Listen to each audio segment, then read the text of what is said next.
Dear students, welcome to TIPS, Techniques in Pathology for Students, mainly intended for postgraduates. The topic for the day is fixatives. I have intently divided this into two parts, and this will be fixatives part 1. Definitions are definitions. No own words, please. When we were students, the first was a definition that we were asked to give. It is defined as the preservation of a tissue in as lifelike a manner as possible. Now, with the advent of multiple definitions, I had compromised on one. A process by which the constituents of the cells or the tissue are maintained in a physical or chemical state so that they will withstand the treatment with various reagents with a minimal loss or distortion or decomposition. And incidentally, this is one of the trichrome slides that we are seeing, beautifully stained, no overstaining or understaining, and look at the clarity it has brought about. I would request your students to kindly by heart the definitions. Again, hope you are able to identify this friend of ours. Lot of folds and all, obviously it is the brain. And there are certain things which we should appreciate in both the pictures. One is there is a higher fluid level. And look at the volume of the specimen and the volume of the jar as such. So also an open bucket over here, in which a thread has been tied and it will be knotted to either the fax or to the basilar artery. Either way, it can be suspended in a bucket. And the period it takes can be as much as 4 to 6 weeks. Secondly, we should appreciate that the volume of the fixative is about 20 times the volume of the tissue. In this case, obviously, it might have to be replaced. What are the various factors that affect fixation? One, the size of the tissue. The former example would be adequate. Duration, temperature, buffer and pH, concentration of the fixative, osmolality, additives, agitation. So this set you people should be knowing because they will be asking you during your practicals, what can be the factors affecting fixation, so on and so forth. And as I mentioned, the common denominator will be about at least 10 to 15 times the volume of the tissue. The duration again, for small biopsies, it can be as minimal as 1 hour. But for larger ones, a much longer duration is needed.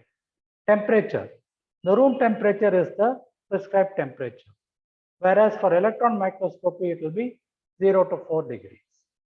A buffer will have to be used so that you maintain the pH at around 7.5 or 6.8. The concentration of the fixative, this is of paramount importance because usually we send 10% formalin, but it happens to be diluted when it comes from the theater and the fixation is not adequate enough. Osmolality indicates the permeation. Sometimes certain additives can be used or we can always call them as post-fixation. Agitation will definitely improve the permeability and the percolation. Again, a superb diagram. This is called the brain jar, a suspended one. Please appreciate that all surfaces are exposed to the fixative. Sometimes you find that large specimens are allowed to rest at the bottom, as a result of which the bottom will not be fixed. We find that it has got a different stain. We call it a fixation artifact.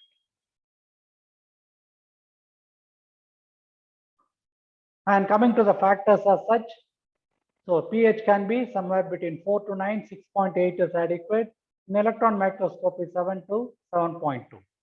The penetration varies according to the tissue as such, by which I mean fat, for example, has got minimal permeability, whereas lung will be having a maximum permeability. Thickness of the tissue is always important. I shall tell you why, and by this time you also will be knowing. Beyond about 0.5 centimeters to 1 centimeter, the fixative does not penetrate. Either it gets saturated, or by the time it penetrates, there has been an autolysis that sets in. Temperature is the room temperature, 37 degrees centigrade, and electron microscopy 0 to 4. These are some factors. Kindly memorize these lists. Now, what are the effects of fixation? What does it prevent? What does it permit? Prevention means it prevents autolysis, it prevents heterolysis, it prevents putrefaction. Autolysis is the destruction by its own lysosomal enzymes, whereas heterolysis is by the infecting inflammatory cells or the bacteria. Putrefaction is superadded. Physical distortion, a change in the shape and volume, is also prevented by fixation, an ideal fixative. Desiccation, so it prevents removal of the moisture or the shrinkage of the tissue. These are some of the advantages of it. We shall be going to the list later on. And what does it permit? The tissue is very soft. It allows it to develop a rigidity. There is increased permeation. Clear staining follows the fixation. And the tissue is preserved in as lifelike a manner as possible. Also, it improves the optical differentiation as though your eyes are able to pass through the tissue. So what it prevents, what it permits. Look at the slide over here again. Superb. Though I have taken it from the net, each and one of the cells you people can see the nuclear cytoplasmic differentiation, the basement membrane, and the cellular components. Amazing. Coming to the methods of fixation, there is something called as heat fixation. We do it in an acid-fast stain itself. Perfusion in solid organs, particularly after autopsy. Immersion technique, I had shown you the brain with the jar.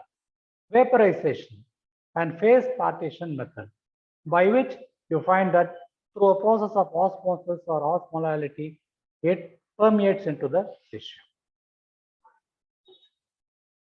The basic concept is this. This, of course, we people would have been doing, experiencing, etc.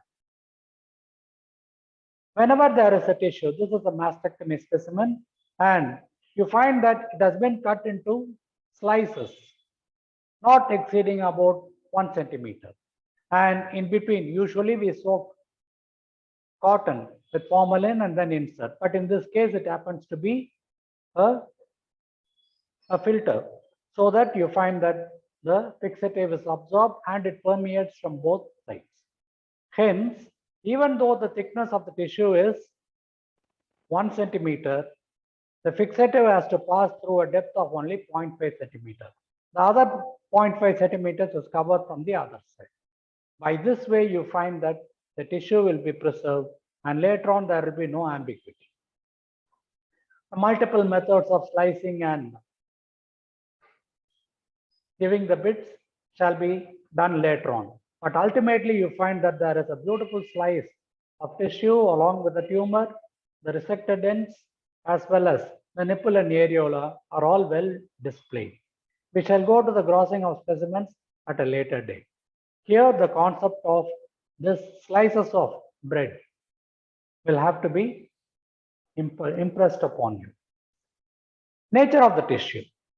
There are some tissues which will have to be taken utmost care of, particularly when we are doing an autopsy. The adrenal used to be one. Gallbladder in this case.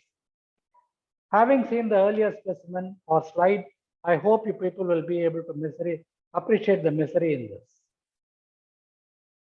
The connective tissue, on the contrary, undergoes lesser amount of degeneration, be it collagen or fibrin or fibroblast, etc. Bone and cartilage undergo the least destruction. Kindly compare these two. In one, it is an amazing microphotograph in which every component, inflammatory cell, fibroblast, epithelium is preserved, whereas hardly anything is discernible in this. Common sense sometimes is very uncommon. So I thought that this example will be apt. The story of the Gulliver and the Lilliputians. So just the size for comparison. On the one side, I am finding a massive enlarged spleen weighing more than about 1 kg. And on the other hand, I find that there are some biopsies which have been taken from a soft tissue. Probably it is a needle biopsy from the breast, true cut biopsy. So in this case, this amount of fixative itself is more than adequate and it is permeating from all sides. And in no time, maybe about half an hour, the fixation will be complete and we leave it for another 1 hour for a precaution. Whereas in this, if the splenectomy specimen on a Friday is left as it is to be grossed on Sunday or Monday morning, it is autolyzed. Because the thickness has to be penetrated, and as I told you, beyond 0.5 centimeters, it is not possible. Again, a wonderful one. If the surgeons and the theatre staff were taking this amount of precautions, we will not be reporting on an autolyzed endometrium or trying to compromise with the report. So obviously, you find that the external surface will be penetrated with formalin, whereas the internal surface they are injecting it so that the endometrium and the cervical mucosa will be fixed to some extent. And look at the effect of the non-fixation. I find that the cells are all going apart and the stroma is giving way. I do not know whether it is a degeneration in the menstrual phase or an autolytic degeneration on its own. So the meaning of this quote is we should be compassionate, not only with the human beings, but also with the tissues. You should know the size of the spleen by closing your eyes. And you should know the soft texture of a biopsy by not feeling it. That should be the amount of compassion you should have towards the tissue. What is the mechanism of action of any fixative? So the denaturation of the proteins is prevented and there is a precipitation also. As a result of this precipitation, you find that they form a kind of a meshwork and they hold on the other constituents in force. Look at this particular one. There are various components over here, the organelles. There is a cytoplasm, there is a nucleus. So we have got fixatives of different kinds. Cellular fixative, cytoplasmic fixative, nuclear fixative, etc. Beyond that, there is also a cell membrane which will be having the receptors for the special stains as well as immunohistochemistry. So unless the tissue is going to be well preserved, all the following stains will be defective or futile. And no fixative will penetrate a tissue beyond 1 centimeter. What are the aims of a fixation or what is an ideal fixative? It should prevent autolysis or putrefaction. It should penetrate evenly and rapidly. It should harden the tissues. Harden means not a bone-like, but subsequently firm so that it could bear the insult of the microtome that is to follow. It should increase the optical differentiation. It should not cause shrinkage or swelling. And it should not react with the receptor sites and it will not interfere with the subsequent staining. Immunohistochemistry, it has to be appreciated. Sometimes formalin interferes and we do have a treatment for it. It must be cheap, it must be easily available. So this is our 4%. What we give is only a 10% formal saline, but then when it is diluted, you find that it is a 4% formaldehyde. For your eyes only. There can be certain artifacts which can be created during fixation. This is not uncommon. I find that there are some colorless clefts because it is a fatty tissue. Cholesterol is fat and the fat is dissolved by alcohol. Therefore, I see them as needle-shaped crystals. Sometimes this can happen as a precipitation also. Secondly, you cannot appreciate the nucleus of the cytoplasm, leave alone for that matter a gland or anything. There is an autolysis that has already set in. And sometimes I cannot give a diagnosis of free of tumor or it has tumor. Look at this. In fact, this is supposed to be a liver tissue in the background, and look at the normal liver. A beautiful radiating cords of hepatocytes from the central vein. And here again, autolysis has already started setting in. There is a bulging of the cell, there is a rupture, and I find that it is going in for autolysis. Here the autolysis is 100% complete. Again, we will not be able to say that it is a kidney at all. Maybe some amount of the glomerulus over here I can make out by the outline, but it is a futile effort. There is some amount of eosinophilia, I should not call it as thyroidization. So autolysis can be because of the lysosomal enzymes within, such as cathepsins. Putrefaction by the bacteria. Denaturation, major change in the original native state without any molecular alteration. And osmolality. So sometimes when it is changed, there can be increased permeation or decreased permeation, leading to either shrinkage or rupture of the cell. Look at the beautiful heart that they are holding. So here again, after the autopsy, it has been injected with the dye. There has been some amount of slices. The blood has been flushed out and it has been filled with formalin fixed. Later on, they will be filling it with plastinated material so that it is something that can be preserved forever and you can hold it. Synthetic resins are material. Two processes you should appreciate. One is called diffusion. You must have heard of the steps of Brownian movement and chemotaxis. Brownian movement is a random purposeless movement. So something that is over here, it becomes evenly distributed. That is all. Whereas chemotaxis is a unidirectional movement towards an attraction.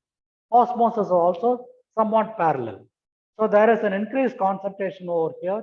This is supposed to be the membrane which the fixative crosses and then it gets over evenly within the tissue. For this, of course, the various factors such as time, the thickness of the tissue, agitation, temperature, volume of the fixative, etc. matter. So recall a large specimen like this, it is always a danger of getting autolyzed. There is something called as chemical fixation. It utilizes the organic and inorganic solutions to maintain adequate morphological preservation. It can be by means of coagulation, cross-linking, compound. And this is a classification of fixatives which I would like you people to kindly memorize. There are two systems of classification. As I told you earlier, based on the structure of the cell. Microanatomical. The correct relationship of the tissue and the cells to each other is well preserved. It is called microanatomical. Psychological fixative. Your book of Culling gives it very nicely. And histochemical fixative. Both Bancroft and Culling, along with Lynch, explain this in detail. So this is one way of classification of the fixative. Baker, on the contrary, he has defined the fixatives into coagulant fixatives and non-coagulant fixatives. And coagulant fixatives are all the aldehydes over here, formaldehyde, glutaraldehyde, or the oxides, osmium tetroxide, dichromate acetic acid. These are all the coagulant fixatives. Non-coagulant means it can be alcohol, zinc salts, mercury, chromium, and picric acid. These fixatives in the next class I shall be coming to so that you will know the applications of them. What is it are we seeing? It has been just removed from the theater and it is over here.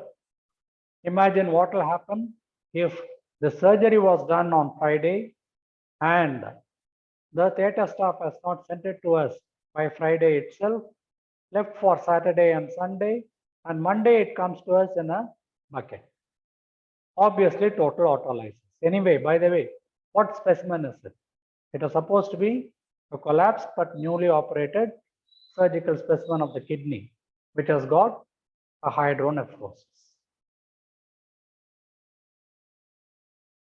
The common problems that we are facing is this. Always I used to tell my postgraduates, please cut the specimens. Even if you are having immense amount of work, bisect, so that the inner component will be exposed. Look at this hemorrhagic areas. Obviously, these will be getting fixed. The endometrium is one of the most vulnerable areas. The muscular tissue and then the fibroid, etc., we need not bother that much, but still we should take the precautions.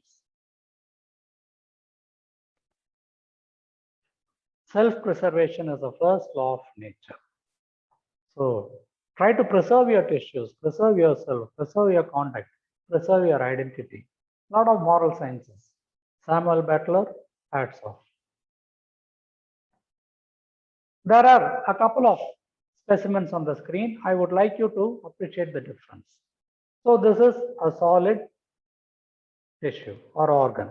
So going by the shape of it, I can say it is an ovary, or better still, it is a lymph node. Cut surface is also solid, yellowish, and there are areas of hemorrhage. That is why even a lymph node should be dissected. But then this is supposed to be a retroperitoneal malignant tumor, a sarcoma. So what will happen if it is not going to be fixed? And even if you are going to put it in tons of formalin, it will not get fixed because the percolation will not be there. Therefore, slicing might be mandatory. And it is very much reflected over here. And it is one of the diagnoses that has been made. It is chromophobe carcinoma that is having a sarcomatous appearance, and then it is showing massive autolysis. If such a slide comes to the pathologist, he or she will be having nightmares in reporting it. The absence of evidence is not the evidence of absence. A beautiful quote. So sometimes if a mistake is not identified, it does not mean that I am correct.